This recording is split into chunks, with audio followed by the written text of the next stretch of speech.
Okay, guys, let's get started. I hope you guys had a restful spring break.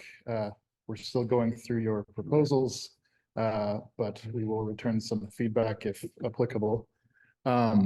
So welcome back to Topics in Reinforcement Learning. This is lecture 9. In this lecture, we're going to focus on combined estimation and control. In particular, we're going to look at sequential estimation as a general framework, and then a special case called Bayesian optimization. And then we're also going to look at adaptive control, and all of these have a POMDP approach. So that's going to be the first part of the lecture. And then the second part of the lecture will have a guest speaker. So first, we're going to look at, in general, sequential estimation of a parameter vector and discuss why you might want to do this, and etc. Then we're going to look at a special case called Bayesian optimization of black box functions with hard to compute values. Then we're going to look at a more challenging set of sequential estimation problems that involve applying controls as well as estimating the state. Then we're going to take a break, and then we're going to look at an application of combined estimation and control in the form of the Wordle puzzle, addressing it with Rollout. And today we have one of the authors of the Wordle paper, Siddhant Bhambri, who's going to give a much more detailed presentation on the particulars of that project. I will give a slide that applies the concepts that we've covered in lecture today and show how it relates to the Wordle project. Okay, so let's get started. So the scenario that we're considering today involves a system with an unknown parameter theta. Theta is a random vector with some known distribution. And through the use of costly observations, we're trying to estimate the parameter vector theta. And the number and type of observations are subject to choice. There may be multiple types of observations. If you have multiple sensing types, they may each have associated costs with them. And fundamentally, we're looking at a decision problem of how to and whether to apply observation controls. So the outcomes of these observations are obtained and evaluated online with a view towards stopping or modifying the observation process. So in this diagram above here, we have our system. It has this unknown parameter theta. We obtain an observation outcome. And then online, we consider whether we want to make further observations at some cost, and also what type of observation we would like to make if we choose to make an observation at all. And this process continues. We select an observation type and we keep observing the outcome until we ultimately decide to stop, either because we've run out of a computational budget or we may have some other stopping criteria. And then once we've stopped, the estimate that we have of theta is the final one that we're going to use.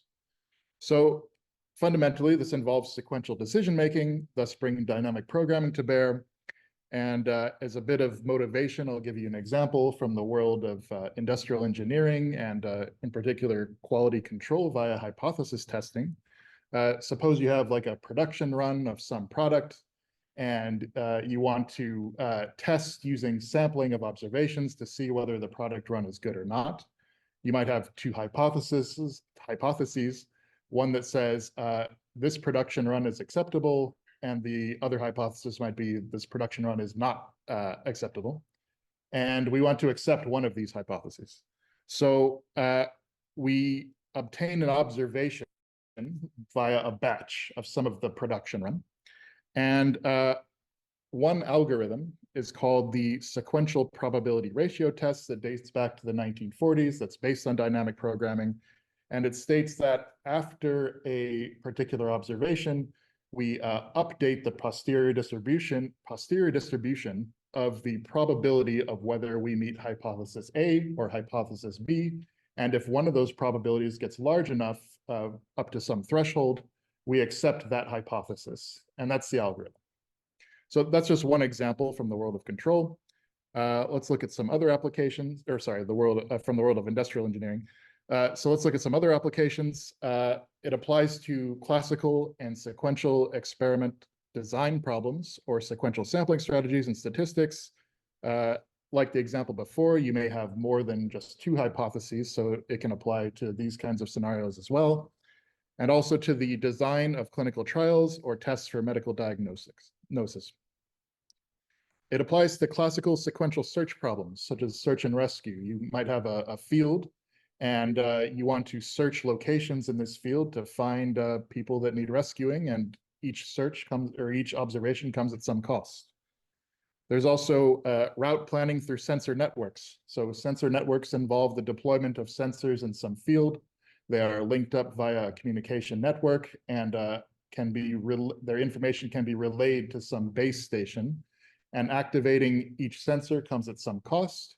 And the idea is that you want to find a sequence of sensor activations that's going to lead you to obtain the information you need to suit whatever purpose you have at hand.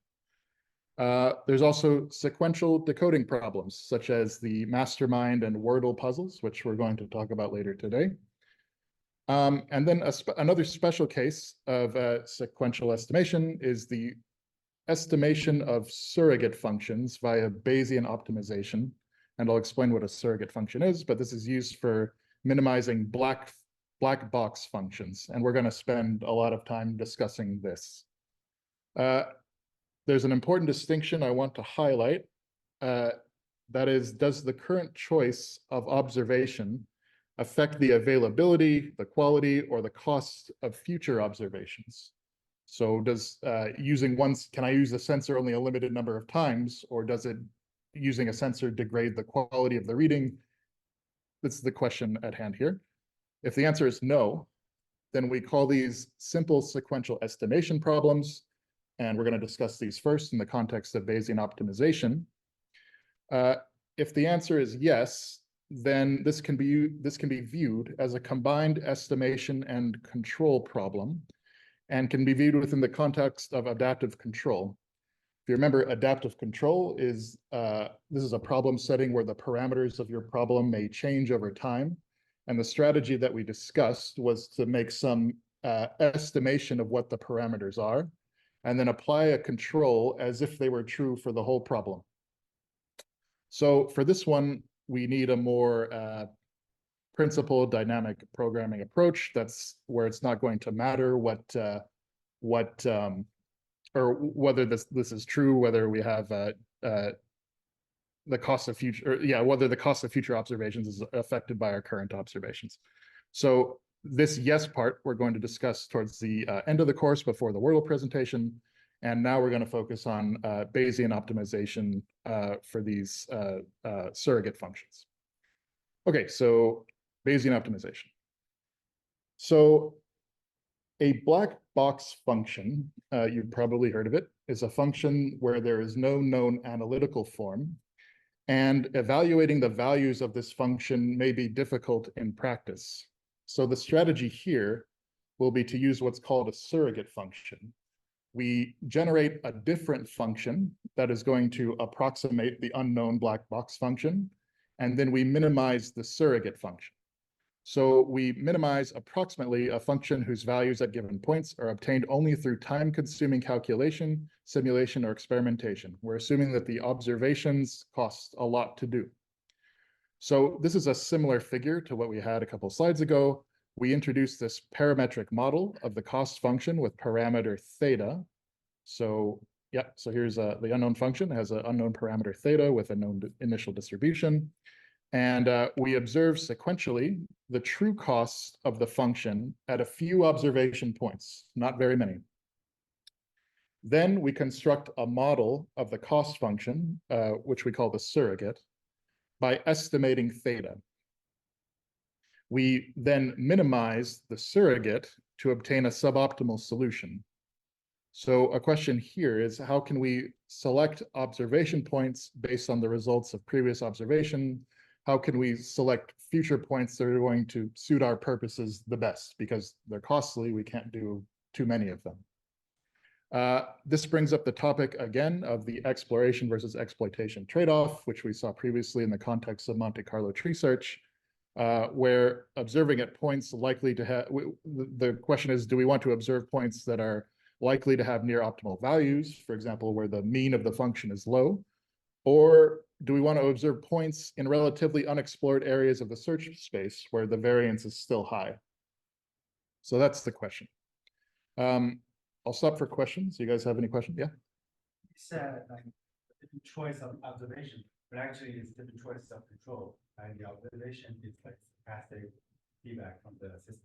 We are going to view the choice of observation as a type of, as a control in the context that we're going to look at today. Okay. So here's some examples of surrogate optimization. There's this geostatistical interpolation. This is the classic example of this, and it involves the context of gold mining. And there's a practice called kriging, which was pioneered by the South African engineers Mathuran and Kriga.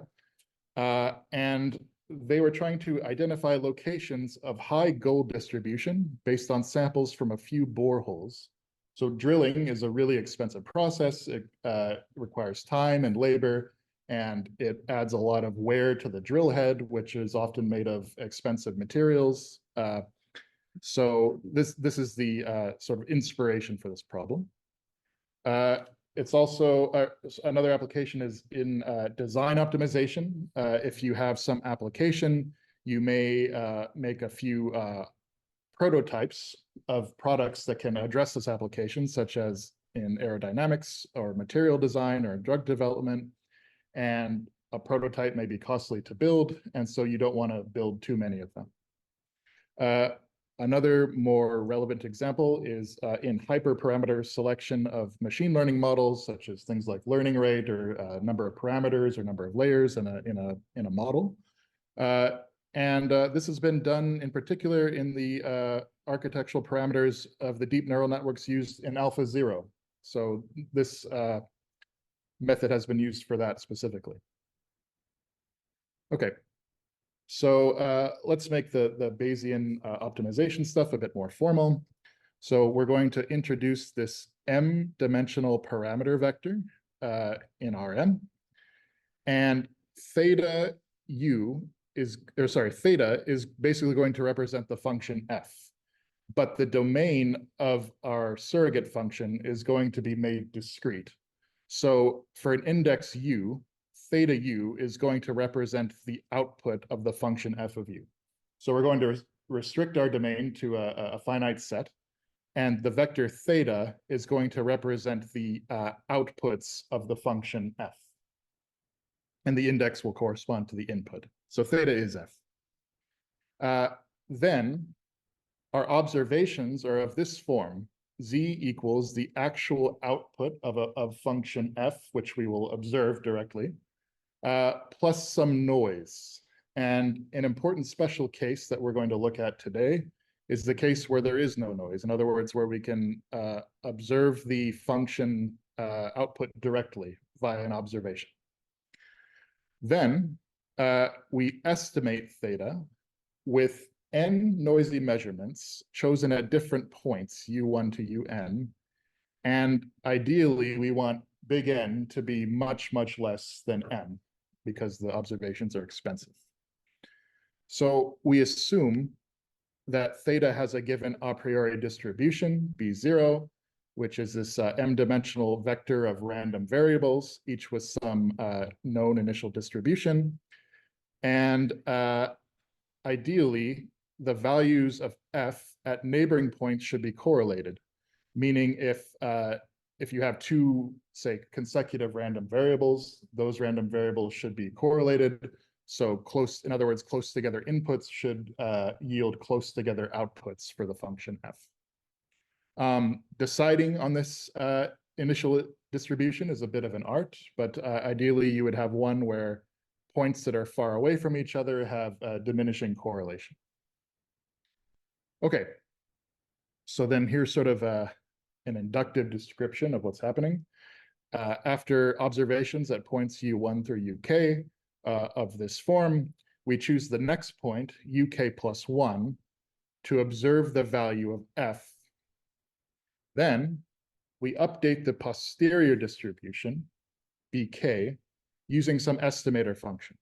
So BK is like a state estimator function. It can be computed or can be given using online simulation, or it could be a particle filter or a Kalman filter, some kind of state estimator function. And it takes as input the current posterior distribution at time k, the next observation, UK plus 1, and then ZUK plus 1, which is the outcome of that observation. And then it produces a new posterior distribution, BK plus 1.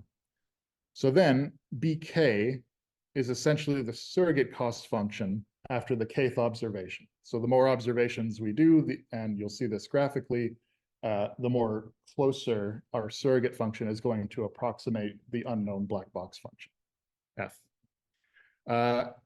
So as you probably have seen in like a introductory graduate level machine learning course, if you've looked at like Bayesian decision theory, if you assume that your random variables follow a Gaussian distribution, you can often get really nice closed forms. And so that is the case here. So if B0 and the noises W are Gaussian, BK can be updated using a closed form, using this Gaussian process regression, using Gaussian process regression formulas. Are there any questions about this slide? Hopefully it's clear. Okay. All right. So here's an illustration of the true cost function F and its surrogate. So this black line here represents the true cost function F. And then this purple range here represents the surrogate cost function, which you remember is just a distribution of points, okay? So this is what it looks like after 7 noise-free observations. The middle line of this purple distribution represents the mean, and then these boundaries represent the standard deviation or the confidence intervals around the mean of the current distribution. And the 7 noise-free observations that we made, they show us the exact output of the function because they're noise-free. So at these points, 1, 2, 3, 4, 5, 6, 7, the variance collapses at this point because there's no noise, and we get the true output of the function. And the idea will be is as we keep doing this, this purple distribution will start forming itself around this black curve. Okay. So now we're going to discuss myopic Bayesian optimization. This is the technique that's been most widely seen in the literature. And then we're going to look at alternatives as well. So the key question is, how do we sequentially select the observation point UK plus 1, given the current observation results CU1 to ZUK, from the previously selected points U1 to UK? So here's a dynamic programming view. You can frame this as a partially observable Markov decision process. So in this kind of model, the posterior distribution BK, given the observations up to time k, is the belief state. UK is the control, and the belief estimator function is this big B of k. This represents the system equation. And the cost function is based on the cost of observations and the quality of the surrogate obtained at the end. So there are some immediate costs that are based on what the cost of the observation. And then there's another cost function that evaluates the full surrogate function at the end and decides whether it's a good surrogate function or not. But the dominant method used in practice is the greedy or myopic policy, which is based on this thing called an acquisition function. So the acquisition function looks like this. It's denoted as big A of k, and it takes in the current posterior distribution and a new observation. And it is a measure of the heuristic benefit for selecting a point UK plus 1 when the belief state is BK. And then, okay, so it's a greedy heuristic. And then the myopic policy will be to select the observation point that corresponds to the argmax over all of the different evaluations of the acquisition function. So we pick the next observation point according to the maximum acquisition. An alternative method would be to use rollout using a myopic base policy. So we'll discuss this a little more later, but this has been advocated and done already in several research works since 2016 with promising results, although still more testing is required. So this is sort of a fertile frontier of research if you're interested. Okay, does anyone have any questions about what's on this slide?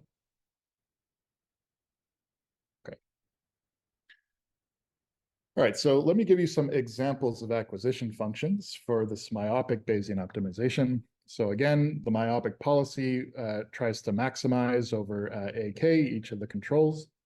And here is a common example of an acquisition function. This is called the upper confidence bound. And this acquisition function is the sum of two terms, TKBKU and RKBKU, where RK is weighted by this parameter beta. So this TK function is the negative mean of f of u, and the RK function is the standard deviation of f of u under the both under the posterior distribution BK. So TK can be viewed as an exploitation index. So remember, we're trying to minimize the surrogate function. So we're trying to look for points where the mean is low. And since we're trying to maximize this acquisition function, taking this negation will mean that points with a low mean are more favorable in this maximization. So this can be viewed as an exploitation index. On the other hand, this RK value or this RK function can be viewed as an exploration index. Areas with high variance are more attractive in this maximization for RK. But there is this beta, which is like an exploration parameter that tells you how much you want to favor exploration versus exploitation.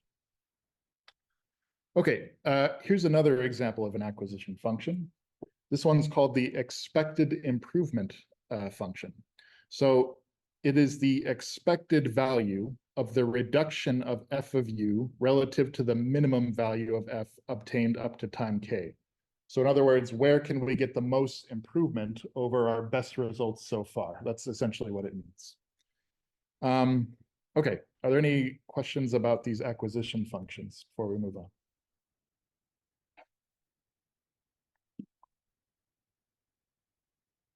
Okay. Okay, we're going to look at an example of this Bayesian optimization process, but I have a bit of a curveball for you. It turns out in the literature, they view surrogate function optimization as more of a maximization problem because they're thinking about benefit. So far, we've framed it in terms of cost that we're trying to minimize, but we had trouble finding examples of ones that we're trying to minimize the surrogate function. So we're going to switch it on you, and now we're trying to maximize the surrogate function. So this is an example from the Bayesian optimization article on Wikipedia. Again, this true function is given in black, and the posterior distribution is given by this purple distribution here, and all observations are noise-free. Okay, so here is what the surrogate function looks like after 6 observations. At this point, what we want to do is evaluate our acquisition function at each point, and then choose the point corresponding to the maximum. So here I have the expected improvement acquisition function and also the upper confidence bound. We have the upper confidence bound displayed on the slide, but we're actually going to just use the expected improvement one for actually choosing the next point that we'll observe. And let me just back up a little bit. Since we're trying to maximize the surrogate function, this definition is slightly different. So the expected improvement function now means it's the expected value of the increase in f of u relative to the maximum value of f obtained up to time k. Sorry for the confusion. Does that make sense? Okay. All right, so let's go back to our example. Okay, so here we are after 6 observations. And then I evaluate my acquisition function. And I see that, okay, so here are the maximum points we found so far. So according to the posterior distribution that we know, the acquisition function tells us that this is the point where we can expect to see most improvement. Now you might ask, why wouldn't this be the point where we would expect to see most improvement? But it's true, we might see more improvement there, we probably would, but remember the function f is not known. So the acquisition function is only a function of the current posterior distribution, and so this is the information that it has available to it. So, okay, so after 6 observations, the maximum of the acquisition function tells us to go here. In the case of the upper confidence bound, it happens to be the same point. So we add this new noise-free observation, and we see the exact value of f of u at this point. And so our distribution then gets updated, and the variance around this point sort of collapses, and we have a pretty good estimation of what the function f of u looks like around this area of the plot. Okay, so let's do this again. So here we are after 7 observations. We evaluate the acquisition function again. These are the maximum points here. And the acquisition function tells me that the expected area of most improvement is around this point here. So we make the observation at that point, and then we update the distribution again. And the shape of this purple distribution changes shape once more due to the update. And now we have 8 observations. Let's look at another. So here, the acquisition function tells us to choose this point. So around here is where we expect to see the most improvement, because around here, the variance is sort of shrunk.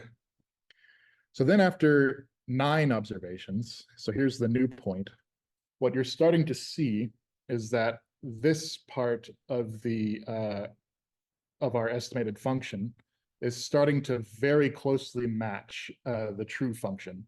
Not so much over here, it's quite different, but it's starting to really conform to this. So let's do it one more time. The expected improvement acquisition function tells us to choose this point here, which makes sense. And after 10 observations, this is what the distribution looks like. So that's the end of this example. Do you guys have any questions about this or anything I've said?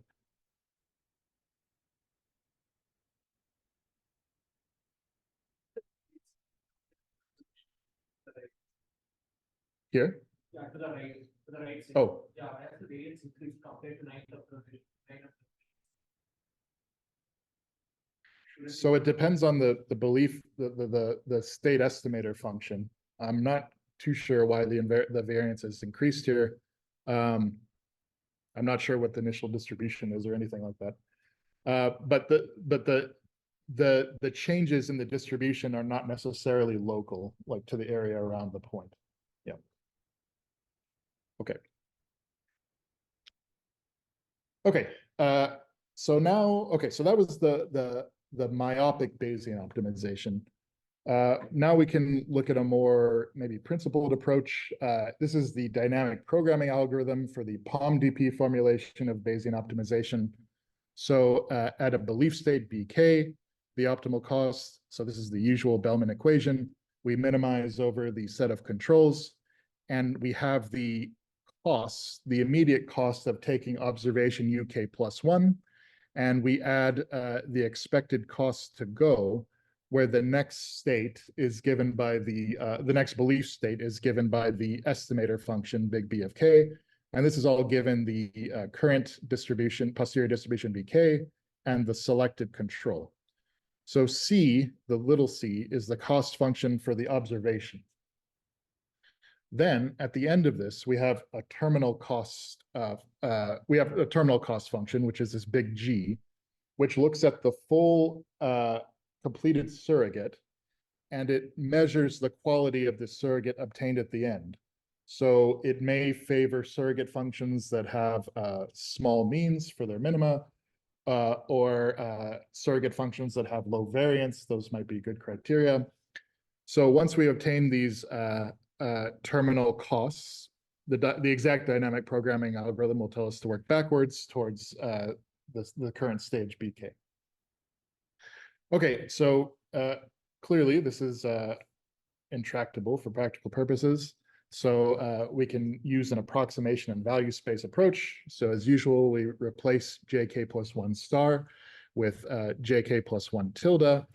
And we choose the observation point corresponding to the minimum approximate Q factor given the current posterior distribution and a new observation. So here is the approximate Q factor calculation. It's just the same thing as the interior here, except for we've replaced JK plus 1 star with JK plus 1 tilde. And so yeah, this is the usual approximation and value space approach that we've looked at time and again. A specific case is rollout. So we could use as JK plus 1 tilde the cost function of the myopic base heuristic based on the acquisition function. So we use the acquisition function as a way to simulate future controls, and we perform rollout. So this was first proposed by Lamb, Wilcox, and Wolpert in 2016, and followed up on by others with very promising results, but they still require more testing. Okay, so that's the POMDP formulation for Bayesian optimization. Okay, so here's a diagram. So this is the same diagram you've seen before. So at the current posterior distribution, we consider all possible observations we can make to obtain all possible posteriors, BK plus 1. So this layer is stochastic, so this is a substantial tree. And then at each of the next possible posterior distributions, we run rollout with a base policy using the acquisition function. And this may be a truncated horizon. I think in practice, people have truncated it after 4 or 5 observations, but in principle, you could do more. And we choose the minimum Q factor as usual. Okay. All right, so that was Bayesian optimization. Now we're going to move on to a more challenging set of sequential estimation problems that add controls in the context of adaptive control. Okay, so here we've made some simplifications, but there are extensions to what I'm about to show you, or generalizations to what I'm about to show you. But here we have a deterministic system, which is given by this function f, which takes in a state xk, a parameter vector theta, and a control uk, and it gives a new state xk plus 1.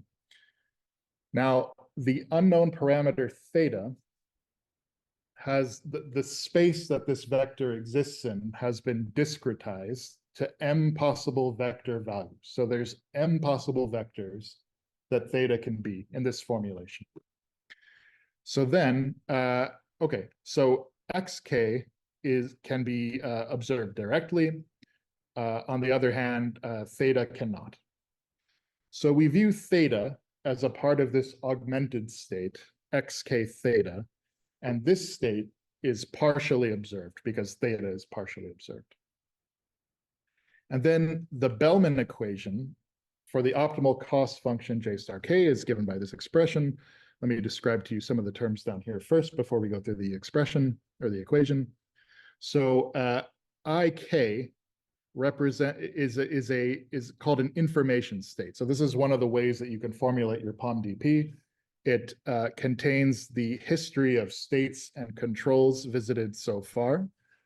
And BKI is the distribution over theta conditioned upon the current information state. So BKI is the probability that theta is holding a particular value, theta I, given the information state I of k, and we have this distribution defined for all I in 1 to m. So this is the belief state. So now the optimal cost of an information state is given by the usual immediate cost of the observed state, or sorry, the immediate cost plus the cost to go, where the cost to go is dependent on the the current information state, and then this function f extends the information state by one more state and control. And this is all weighted by bki and then summed. So this is the expected value expanded here for you. Okay, so again, this is generally intractable. So we can use an approximation and value space approach. We use this approximation ji tilde of xk theta I uk. So in these approximations, we're going to ignore the information state, and we have a function ji for every fixed value for theta. Okay, so we use this in place of jk plus 1 star, and we minimize over uk to obtain a one-step look-ahead policy. So here are two examples for ji tilde. Well, if theta I, or if theta is fixed to a value theta I, then this problem becomes fully deterministic, at least in the future. And you may be able to compute the optimal policy according to theta I, because you've removed all the stochasticity from the future steps of the problem. Another example is to make ji tilde the cost function of a known base policy that again assumes that theta is fixed to a value theta I. So this is the case where computing this optimal policy is still not feasible for you to do. You can estimate it using a base policy that assumes that the value of theta is fixed. Yeah. So this is a rollout. Are there any questions about this slide?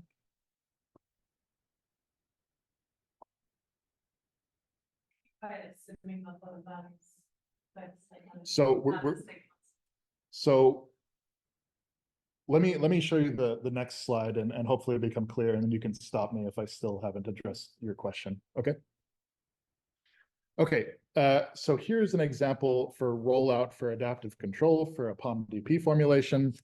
So this is almost the usual diagram that we see. So at the current state xk, we consider all possible controls. In this case, there's only two, for example. And then from each of these controls, we consider all possible values for theta I. So in this example, we assume that theta I can take on one of two values. So at this, okay, so we say we select this control UK, and now I consider theta 1, the value for we'll assume that theta is fixed at value theta 1. At this state, this next state here, we simulate the base policy to the end of the horizon using some base policy, say pi 1. And we do the same thing for this fixed control UK. We consider the other possible value of theta. And we do the same thing, maybe with another base policy pi 2. And then once we've computed both of these, we take the average, and then that becomes the value of the Q factor. So that's what this says down here. So at xk, we minimize Q hat k, which is the average Q factor of UK, which is defined like this. So we look at all possible values of theta I, we compute the Q factor, assuming that value is fixed, and then we use the belief state distribution to compute a weighted average. Okay, okay, so and then this is the Q factor computed, assuming that, yeah, okay, so I explained that. Oh yeah, okay, yeah, and this is the value of the Q factor. Again, has the immediate cost plus the cost to go, simulating with policy pi I. So it turns out that if pi I is the same for each one of these, so they all use the same base policy, then you can prove cost improvement properties, and there's some details of that in your text. Did that answer your question? Great. Okay, are there any other questions? Yeah. Theta is the system parameter. Yes. And you're seeing that calculate, so enumerate all the possible states. Yes, but I also assumed that all of the possible values was a finite set. So we assumed that theta could take on one of m values. Okay. Yep. Basically m vector. Yeah, so the vector space here is discrete. Any other questions?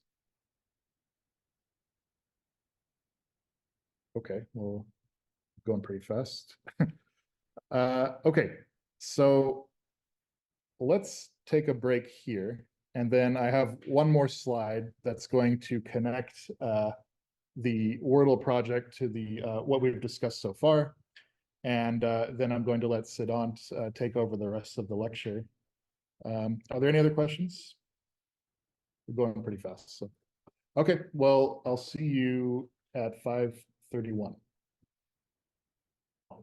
Okay, guys, let's start this. Okay, so now we're getting into the final part of the lecture where we'll look at the online solution of the Wordle puzzle by Rollout.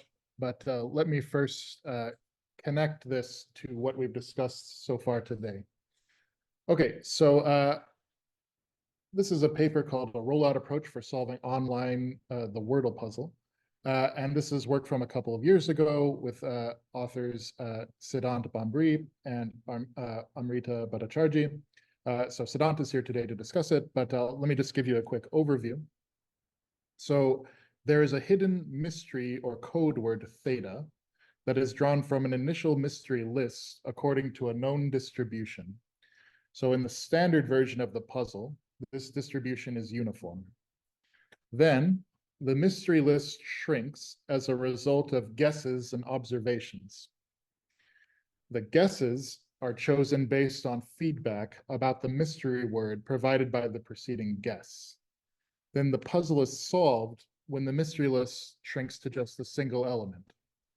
So we want to minimize the expected number of guesses to solve the puzzle.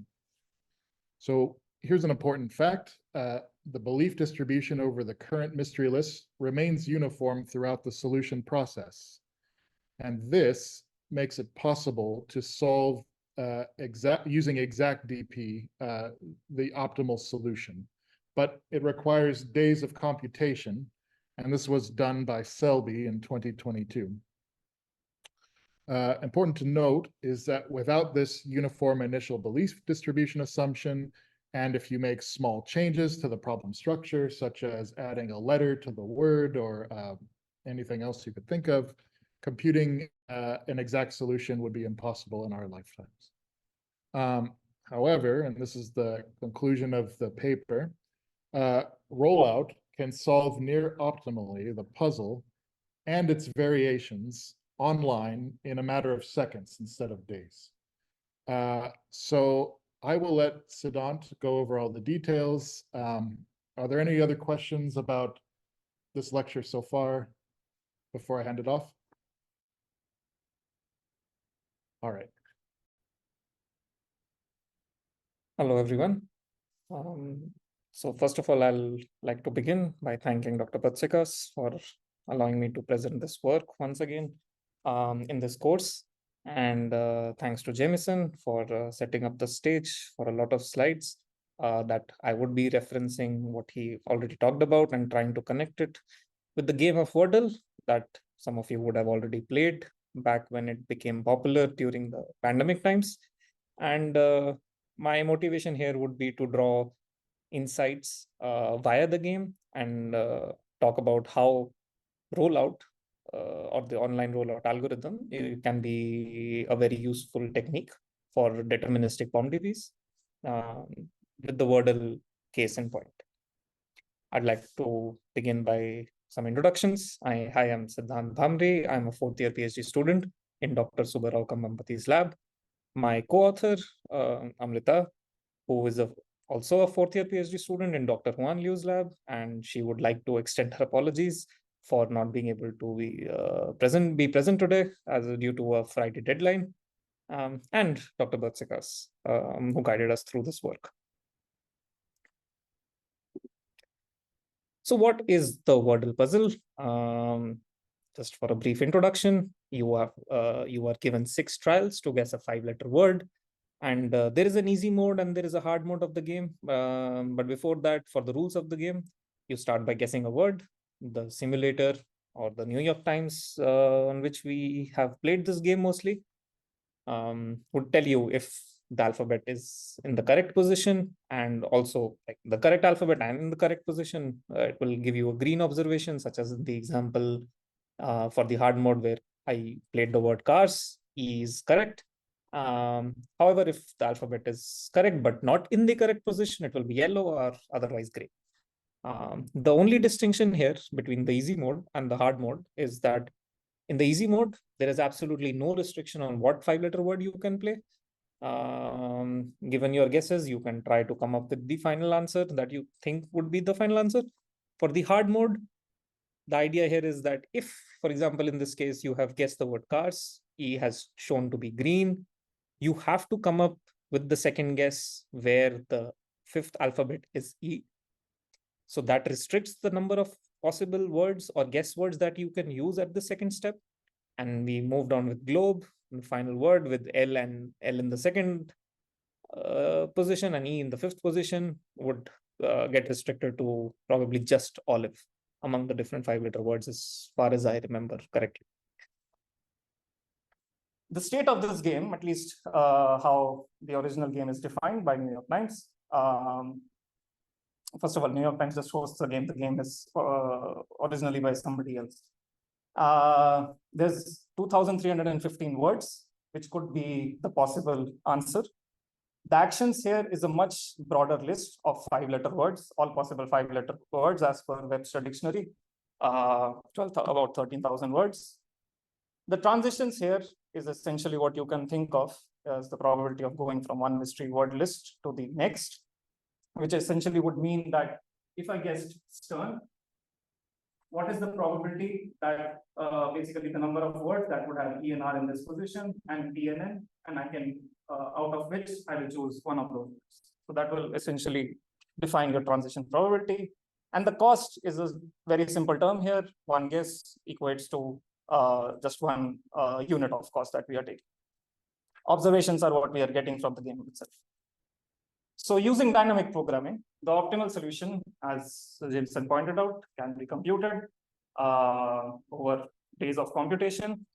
The reason for that is this enormous state space, because you could have any of the words out of those 2,315, that could be the right answer. And you need to have the optimal value function, which is hard to compute in this case. And the solution, as you have been seeing this figure on and on, is how Rollout helps us to approximate that optimal value function. Before I go on to how the Rollout would work, which was pretty much already explained, but at least in the case of Wordle, I'll just take a step back, look at the way how we approached this problem. And this version, at least these slides have been adopted from the longer version of this work, which can be found in arXiv. So we had the state xk and the action control uk. I'll come to these in a minute of what these mean in the context of Wordle. Theta was the unknown system parameter that could take any of the values from 1 to m, and the state xk could be computed. So again, we are dealing with a problem, a partially observable problem, where the augmented state space consists of xk and theta. Xk is perfectly observable. Theta can only indirectly inform us about the current state xk. And this information vector, which is the controls and the list of states and the controls up till step k. And you can always compute the conditional probabilities, which we are calling as bki, given the information vector. So the cost function, again, we'll refer to as g, and we wish to choose the control which minimizes this cost in this case. And the equation with the estimator bk tells us what the next belief distribution would be. Now, there are different ways that there are different examples that you can use with bk. One of them could be the Monte Carlo estimation. In the case of Wordle, since it is a uniform distribution that out of those 2,315 words, any of the words could be the answer. it is assumed that I'll take a uniform distribution. Once, maybe after a certain step, I know that only my answer exists in 100 possible words, then my uniform distribution is over those 100 words.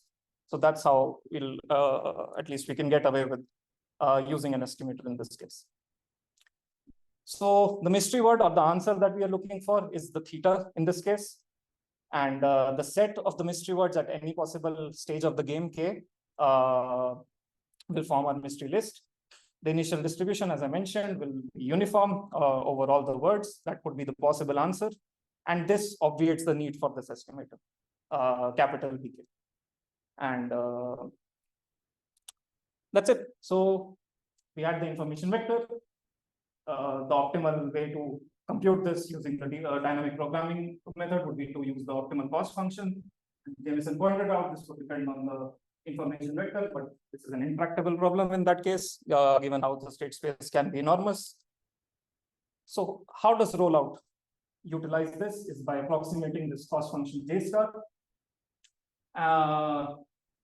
And in that case, since again we assume that theta is fixed at any given stage, so we can assume and get rid of the information vector. So this optimal cost function can be approximated by J tilde. And this is what we will be using at least for the case of Wordle as well.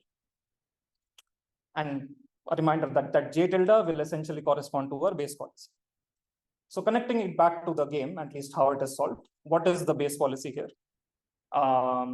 Most of you would be aware of 3 Blue 1 Brown's YouTube channel.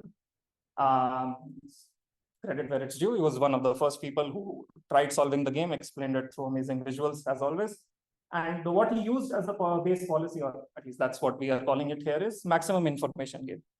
So maximum information gain can be thought of in terms of reducing the entropy, which one way to define it is that if I have a distribution over what my possible answers are, if I take a step by taking a guess word, say cars that I had used in the example, did my mystery list reduce? And that is an intuitive way to think that the word that reduces my possible options of the answer the most will be the word that I'm using, or that will give me the maximum information gain at every step. So I can use this as a base policy. It doesn't have to consider any of the other possible actions that need to be taken. At every step, I can just utilize this. So how the algorithm would proceed? Okay, I'll just stop here. If there are any questions, I'll be happy to answer so far. Okay, always come back. So we'll start with an empty list of Q factors, which are essentially going to tell us how the Q factors of taking of a guess word at any stage K. So for all possible mystery words, we are going to perform the rollout, given a starting action, given a starting state xk and a control uk. And we'll select our base heuristic cost function as h, which is our maximum information gain. And we'll compute till, assuming that every mystery word is the answer, we'll compute till the end, apply the rollout, calculate the Q factor, and average it across all possible answers that are that could be valid. The average cost for taking that particular action, and then we just apply the control to the game so that we can take the next action to move on to the next state. Any questions so far on the algorithm, at least before I move on to the results? Okay. I'll help you interpret the large set of numbers on the slide. So we used 3 heuristics at least for this work to compare. And the idea is not to compare, and I'll show you the plot in a minute, but the idea is not to compare the different heuristics, but at least what advantage having a base policy heuristic can give us with the rollout approach instead of solving the optimal value function. So thanks to Alex Selby, who gave us the optimal scores, we could compare. And we start with the baseline, which is just using the base heuristic, using maximum information gain. What is the average number of steps starting from this word that we can solve all 2,315 words? So the best word, at least through optimal scores, has been this word salad. And I still find it hard to remember what it means, but that's okay. So if we just use the base heuristic, we'll have we average the scores that we get using the starting word, and we compared with the top 10 words that have been found by using various heuristics in the literature. So we wanted to see if the results are consistent over different starting words, and the results are not dependent on what word we are starting with. There is a significant improvement from the base heuristic, and optimal scores, obviously, since this is a suboptimal approach, it'll give you a suboptimal solution, but the scores come very close to the optimal scores in both the easy and the hard mode. A good way to interpret it is this plot. So as I mentioned, that we use 3 heuristics. One was the maximum information gain that I explained, and there were 2 other heuristics in the paper that you can see. Each color represents, the blue color represents the maximum information gain, red represents another, yellow represents third. And I'll tell you why the line is not there, because it goes over 3.9, which is the y-axis label here, y-axis maximum value here.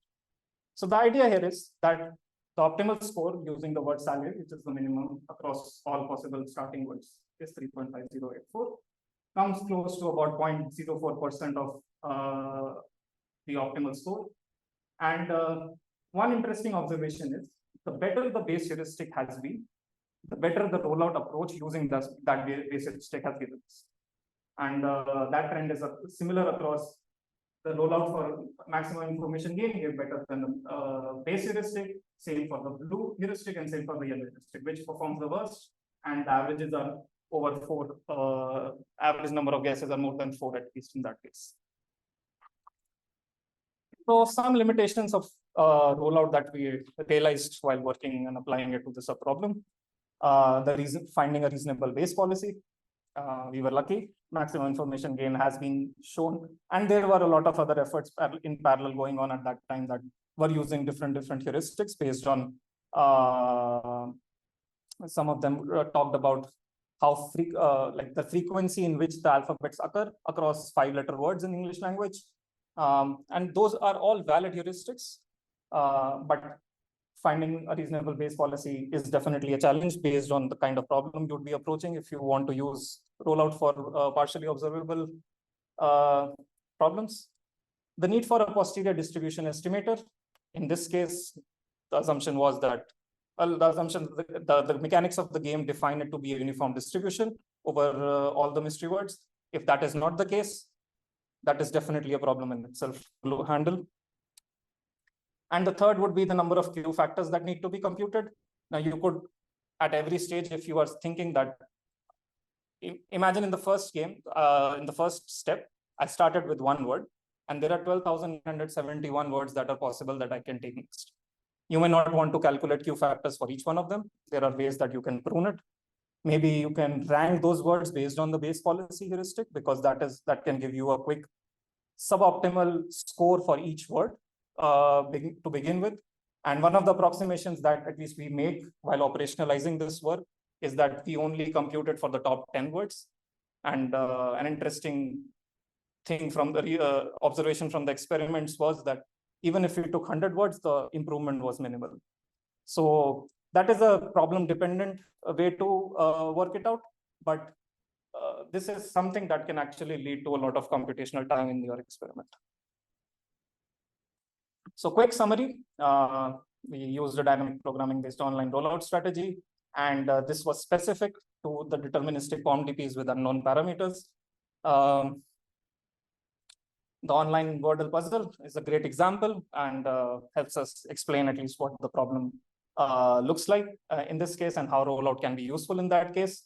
The good thing is that we could have the optimal scores, and the scores from the rollout approach provided really good close enough estimates of those optimal scores across multiple heuristics and multiple starting words.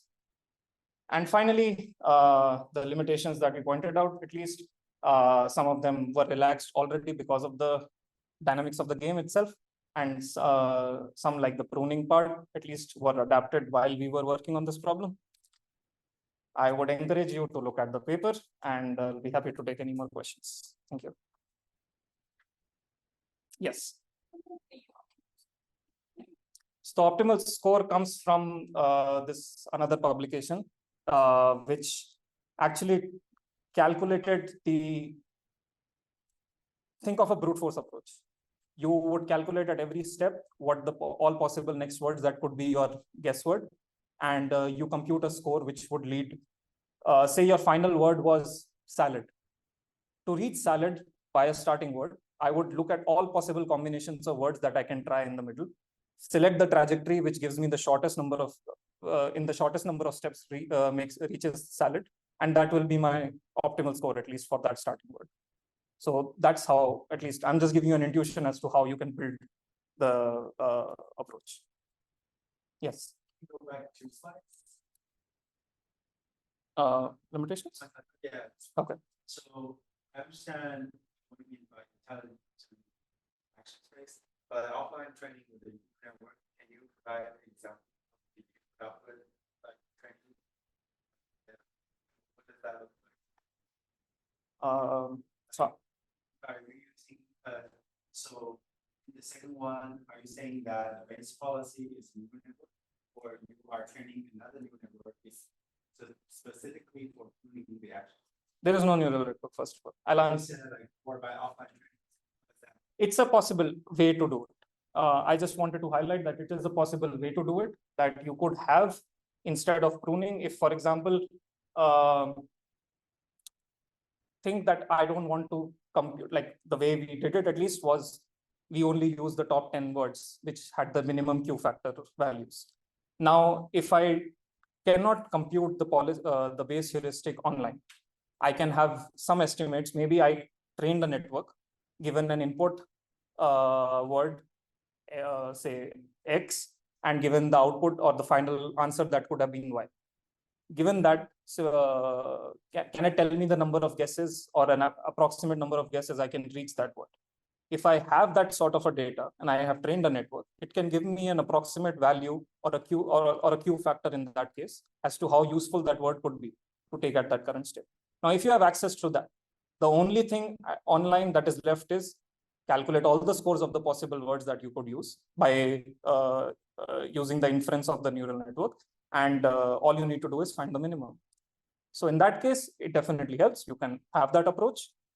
Now, computing maximum information gain, which is the base policy in this case, is not very computationally expensive. So we could do it online itself. And we just pruned the number of actions, words that we could have computed the information gain out. That's all.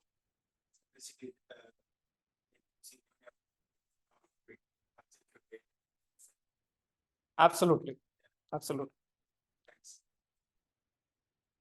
Yes.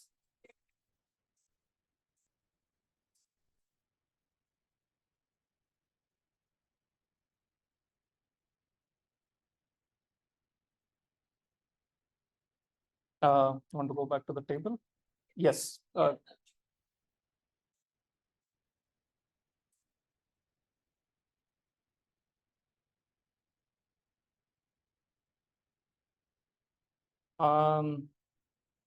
efficiency, you can think about in terms of computational time. One way to think,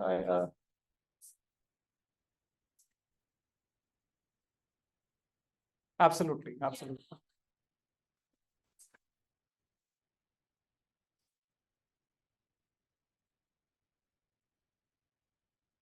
So, as good as my memory from 2 years serves me, this takes about 2 to 3 days on a 64-bit machine. This is in order, at least for one starting word, it takes about a minute and a half. And this takes about 10 seconds or something. So these would still be on a relatively similar scale of computational time. Optimal score is a different question altogether. Yes. It has to speculate. So we know that if the word is longer than 5 letters, we would not be able to keep optimal score. But I'm a bit curious, and I'm wondering if you have an intuition. If you were to extend the number of letters in the word, what you could do is still compare the base heuristic rollout using fixed. Do you have an intuition or a sense of what would happen to this gap between the rollout policy and the base heuristic if the number of letters were to be large? Would it be the same or? Thank you for the question. We actually, so the arXiv version does have some experiments on the 6-letter word as well. So allow me to share the screen quickly, and then I'll at least go through that.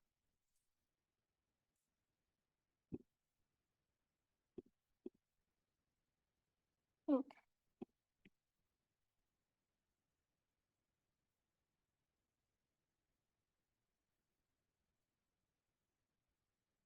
Okay.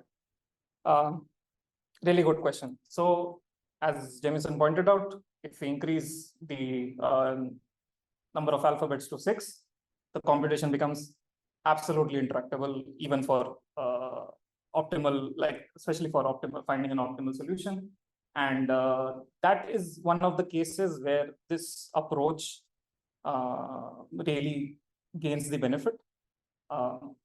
So we tried this for a 6-letter word version as well, and we saw similar gains, at least from the base heuristic, moving on to the rollout with MIGS base heuristic.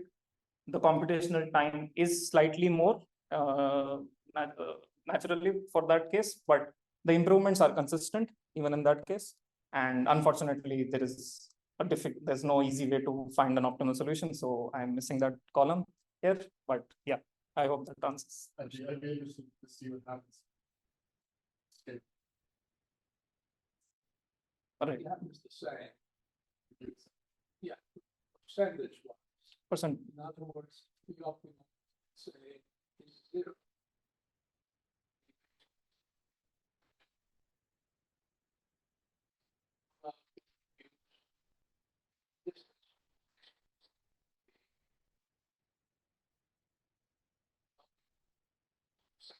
Cavity,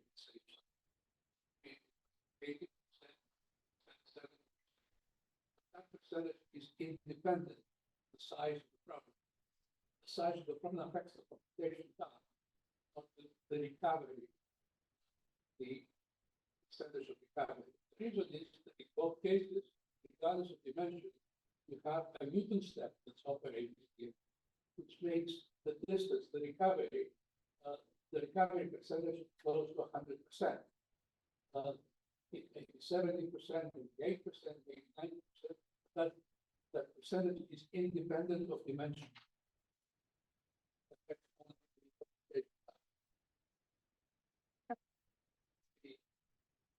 That's the equation that emerges from theory, and it's very consistent.